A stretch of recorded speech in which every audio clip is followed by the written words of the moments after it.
एक जंगली भेड़िया जंगल में घूम रहा था, तभी उसे एक इंसानी खाल मिली। बिना कुछ सोचे वह उसमें घुस गया। कुछ ही सेकंड में वह पूरी तरह एक आदमी की तरह दिखने लगा। हाथ, पैर, चेहरा, सब कुछ असली इंसान जैसा। तभी एक आदमी वहां से गुजरा।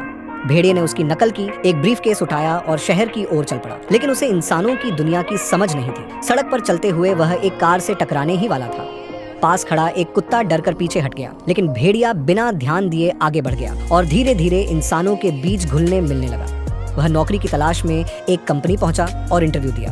हैरानी की बात यह थी कि उसे नौकरी मिल भी गई। अपनी भेड़िया जैसी तेज सोच और मेहनत के कारण वह जल्दी ही कंपनी में सफल हो गया और बॉस का पसंदीदा कर्मचारी बन गया। उसकी जिंदगी अब मजेदार हो गई थी। उसने एक अमीर लड़की से शादी कर ली, बड़ा बंगला खरीद लिया।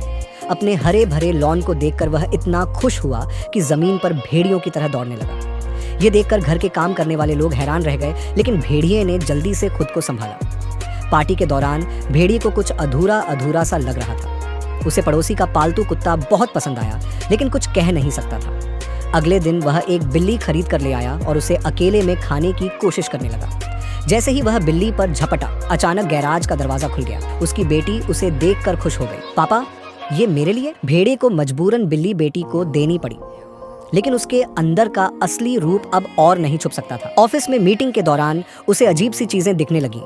फाइल खोलते ही उसे उसमें खून और मांस के टुकड़े नजर आए। उसे अपने साथियों की गर्दनें बहुत स्वादिष्ट लगने लगीं।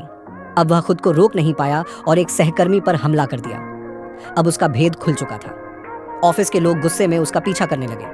वह घर की ओर भागा, लेकिन वहां भी उसके परिवार को उसकी असली पहचान पता चल गई। वे डरकर हथियार उठा लाए। अब छुपने का कोई फायदा नहीं था। भेड़िए ने इंसानी खाल फेंक दी और अपनी असली शक्ल में आ गया। वह जोर से दहाड़ा, लेकिन तभी ऑफिस के लोग भी उसे पकड़ने पहुंच गए। वह जंगल की ओर भागना चाहता था, लेकिन अब वहां ऊंची ऊंची इमारतें बन चुकी थी। तभी एक तेज रफ्तार कार आई और उसे टक्कर मार दी। उसे मरते देख लोग पहले हंसे, फिर चैन की सांस ली, क्योंकि अब उनका राज कोई नहीं खोल सकता था। ऐसे ही और वीडियो देखने के लिए इस चैनल को सब्सक्राइब करें और वीडियो को लाइक करें।